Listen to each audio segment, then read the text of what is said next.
آپ سن رہے ہیں وقفہ پریشانی۔ اللہ سے باتیں کریں۔ پرسنل ڈیولپمنٹ، شخصی نمو اور سیلف ہیلپ اپنی مدد آپ کی بلا مبالغہ سینکڑوں کتابیں مارکیٹ میں موجود ہیں۔ Tony Robbins, Deepak Chopra, Robin Sharma, Susan Jeffers, آپ گنتے چلے جائیں، ایک سے بڑا ایک ٹرینر، لائف کوچ اور زندگی بدل دینے والا گرو آپ کو مل جائے گا۔ اس پر ارب پتی لوگوں کے اقوال و فرمودات اور کامیاب انسانوں کی زندگی کی مثالیں الگ، ہر صحیح کام پر مثال اور ہر غلط کام کی دلیل۔ آہا اور واہ واہ کے ان عظیم لمحات میں پرورش پاتی منافقت آخرکار طالب علموں کے مزاج میں بھی سرایت کر جاتی ہے۔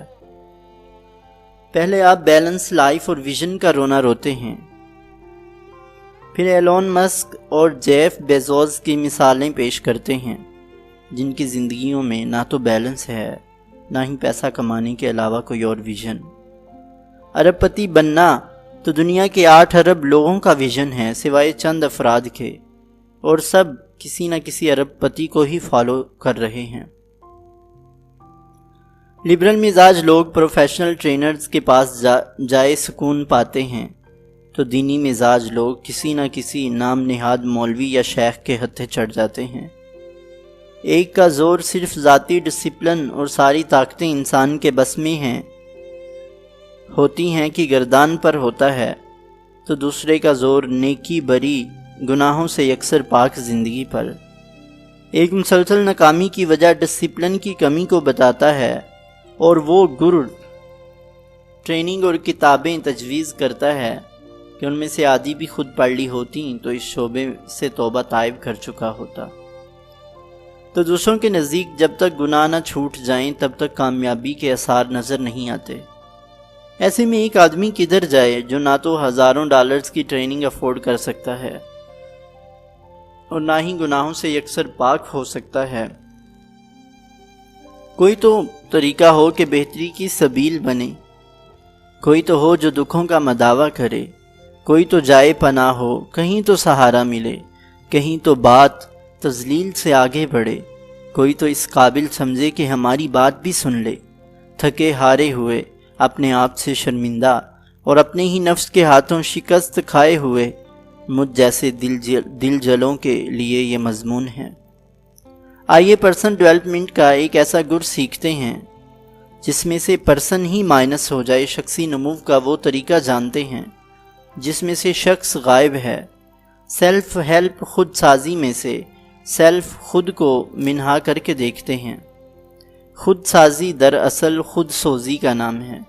جب تک اپنے نفس کو نہ جلائیں شخصیت کی تعمیر شروع نہیں ہوتی۔ آپ آگے بڑھنا چاہتے ہیں، ترقی کرنا چاہتے ہیں، ملک و معیشت کی تعمیر میں کوئی کردار ادا کرنا چاہتے ہیں، عالم اسلام کی سربلندی کے خواہاں ہیں، یا اپنی ذات کی تعمیر پر توجہ کرنا چاہتے ہیں، تو ایک چھوٹا سا کام کریں، اللہ سے باتیں کریں۔ دیکھیں جب رات کو سونے کے لیے جائیں تو لیٹتے وقت جب چادر اوڑھ لیں تو اللہ سے دن بھر کی کارگزاری شیئر کر دیں۔ نہ دعا کو ہاتھ اٹھانے کی ضرورت ہے نہ وضو کی، بس باتیں کریں جیسے فون پر کی جاتی ہیں، یا کسی دوست سے سب کچھ کہہ دیں، کچھ نہ رکھیں دل میں۔ اللہ سائیں صبح اٹھا تو یہ ہوا، پھر نماز پڑھی، آفس میں ایسے جھگڑا ہو گیا، بیوی نے یہ کہہ دیا، بچے تو سنتے کہاں ہیں، مولا تیرا شکر ہے کھانا بہت لذیذ تھا آج، اور ہاں وہ بجلی کا بل آ گیا ہے، تو غارت کرے ان بجلی والوں کو، اتنا زیادہ بل غریب آدمی کہاں سے دے، خیر تو اس ماہ بھی مدد کر دینا، وہ بیچارے بھی کیا کریں، ہر چیز ہی مہنگی ہو گئی ہے سوائے مسلمان کے۔ اچھا سنو میرے رب، میرے وہ فلاں کام کرنے رہتے ہیں، فلاں نیکیوں کا ارادہ ہے وہ پوری نہیں ہوتی، فلاں گناہ تو جان ہی نہیں چھوڑتے، تو ہی کچھ بندوبست کر، ورنہ میں تو مفت میں مارا جاؤں گا، یا ذوالجلال والاکرام، تو بس مجھ سے بچا لے، اچھا خاصا تیرے پاس پہنچ جاؤں گا۔ اچھا اللہ سائیں اب چلتا ہوں، نیند بہت آتی ہے مجھے، تہجد پر ملتے ہیں انشاءاللہ۔ آج کوئی نئی دعا سکھا دینا، مجھے آتا کچھ نہیں، تجھے پکی والی دوستی کا وعدہ، میرا خیال رکھنا، تیرے سوا میری سنتا کون ہے، بس یہ اتنا سا کام ہے کرنے کا، کرتے رہیں مسلسل زندگی بھر، پھر دیکھیے قدرت کیسے ہاتھ تھامتی ہے۔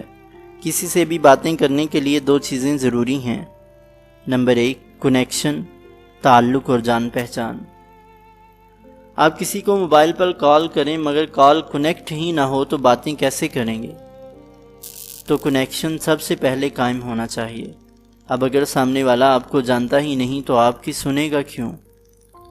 آپ راہ چلتے کسی کو روک کر اپنی کہانی شروع کر دیں تو وہ آدمی آپ کو یہی کہے گا، بھائی پگلا گئے ہو کیا؟ مجھے کیوں سناتے ہو؟ میں کیا کر سکتا ہوں؟ میں تو آپ کو جانتا بھی نہیں، جاؤ اپنا کام کرو، خواہ وقت برباد کرنے آ جاتے ہیں، میرے پاس اپنے ڈھیروں کام ہیں، وغیرہ وغیرہ۔ اللہ سبحانہ و تعالیٰ سے کنیکشن قائم کرنا دنیا کا آسان ترین کام ہے، یہ نیچرل ہے، ہم ڈیزائن ہی اس کام کے لیے ہوئے ہیں۔ آپ ٹیوب لائٹ کو دیکھیں، یہاں سوئچ آن ہوا، وہاں یہ جل گئی، اس کے لیے ہزاروں بار جلنا اور بجھنا آسان کام ہے، کیونکہ یہ بنی ہی اس لیے ہے۔ ہاں اگر آپ ٹیوب لائٹ سے کوئی اور کام لینا چاہیں تو اب یہ مصیبت میں پڑ جائے گی۔ اگر آپ اس کو لاٹھی بنا کر بکریاں ہانکنے لگیں تو کیا ہوگا؟ اے سی کے لیے ٹھنڈی ہوا دینا، فریج کے لیے چیزوں کو ٹھنڈا کرنا، ریڈیو کے لیے آواز نشر کرنا آسان کام ہے۔ اللہ سائیں خود فرماتے ہیں، وَمَا خَلَقْتُ الْجِنَّ وَالْإِنسَ إِلَّا لِيَعْبُدُونَ، میں نے انسانوں اور جنوں کو کسی کام کے لیے پیدا نہیں کیا سوائے اس کے کہ میری عبادت کریں۔ آپ جملے کی شان دیکھیں، بے شک یہ الفاظ کوئی انسان کہہ ہی نہیں سکتا۔ اللہ نے ہماری ہر سوچ، ارادے اور دلیل کی نفی پہلے ہی کر دی، بنانے کا مقصد بعد میں بتایا۔ اب ایسا کیسے ہو سکتا ہے کہ اللہ ہمیں اپنی عبادت کا بھی کہیں، اپنے سے دعا کرنے کا بھی کہیں، رجوع کرنے کا بھی کہیں، اور پھر اسے ہمارے لیے مشکل بھی بنا دیں؟ اللہ سے تعلق قائم کرنا نیچرل ہے، ہماری سرشت ڈی این اے میں شامل ہے، بس پریکٹس کرتے رہا کریں۔ کوئی ٹیوب لائٹ جو سال سے نہ جلی ہو اسے بھی کسی اچھے طاقتور اسٹارٹر کی ضرورت پڑ جاتی ہے، پھر وہ پھڑا کر جلنے لگتی ہے۔ انسانی دل کو بھی کسی جملے دعا کی ضرورت پڑ ہی جاتی ہے، مگر یہ ایسا کوئی مشکل کام نہیں، بس لگے رہیں۔ دوسری ضروری شے پہچان ہے۔ پہچان ملتی ہے یاد سے، ذکر سے۔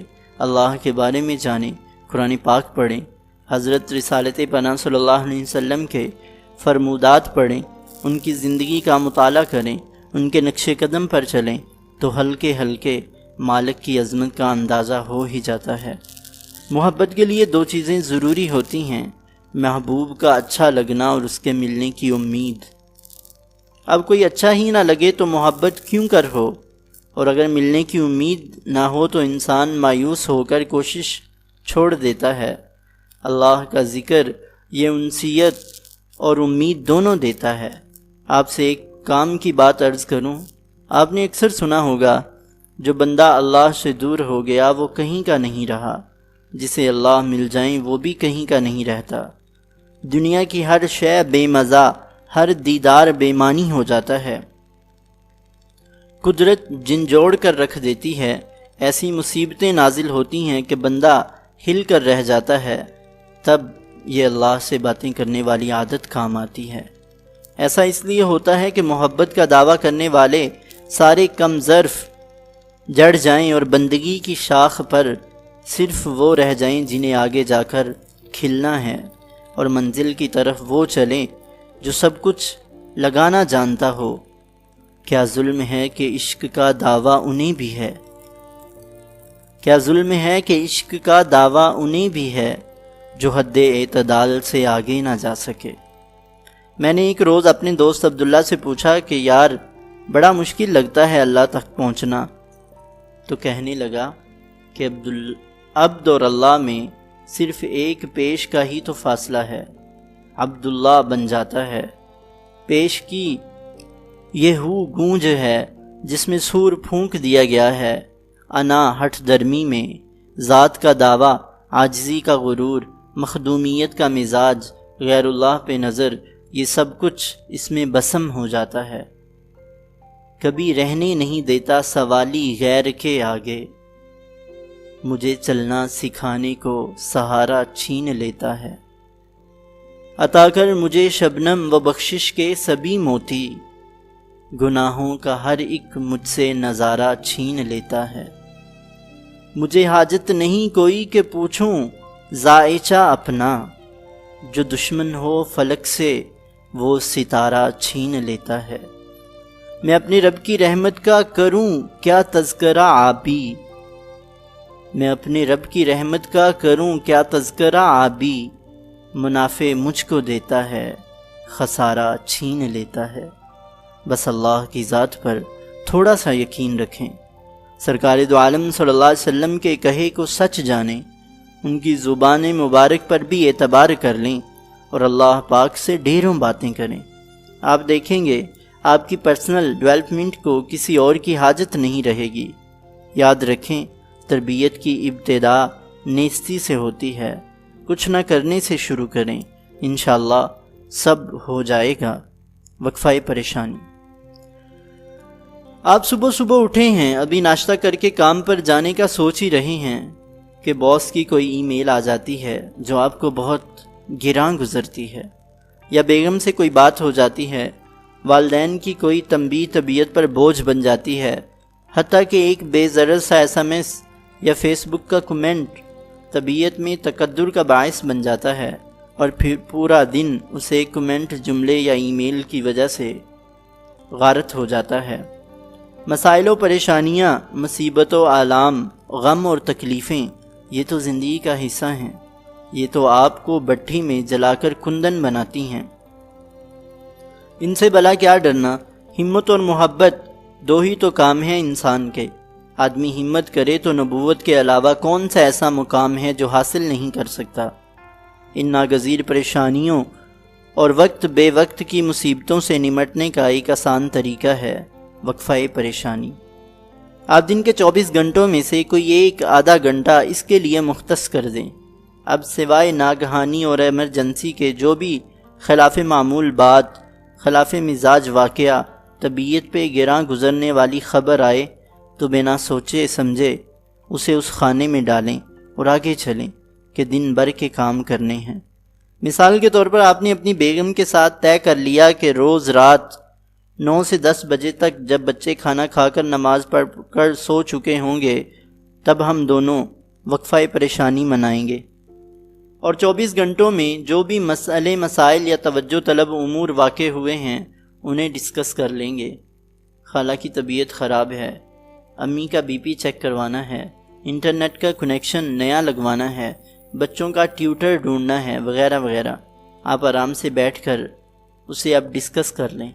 ایسا کرنے سے نہ صرف یہ کہ آپ کے تمام رکے ہوئے کام حل ہونا شروع ہو جائیں گے، بلکہ آپ کے دن کے بقایا 23 گھنٹے بھی خالص آپ کے ہوئے، بغیر کسی پریشانی کی ملاوٹ کے۔ جہاں پریشانی کی خبر آئی آپ نے وقفہ پریشانی کی ڈائری میں لکھ چھوڑا اور بھول گئے۔ شروع میں ایسا کرنا بڑا مشکل ہوتا ہے کہ طبیعت پر بوجھ ہو تو ذہنی یکسوئی حاصل نہیں ہوتی، مگر تھوڑی سی پریکٹس اور توجہ سے اسے کیا جا سکتا ہے۔ ضروری نہیں آپ روز ہی وقفہ پریشانی منائیں۔ آپ کے مسائل کی رفتار، تعداد اور دورانیہ کم ہے تو آپ ہر دوسرے روز یا ہفتہ وار منا لیں۔ ہفتے میں اسے ایک بار کرنا ضروری ہے۔ اگر ہفتے بھر میں بھی کوئی پریشانی نہ آئے تو توبہ کریں کہ ایسا ہونا اچنبھے کی بات ہے۔ زندگی کے ساتھ پریشانیاں تو رہتی ہی ہیں۔ ہم آج سے ایسے مختصر بہت سے مضامین پیش کریں گے جو آپ کی روزمرہ زندگی میں بہتری لا سکیں گے۔ اپنی آراء سے ضرور نوازیے گا۔ آئیے وقفہ پریشانی مناتے ہیں۔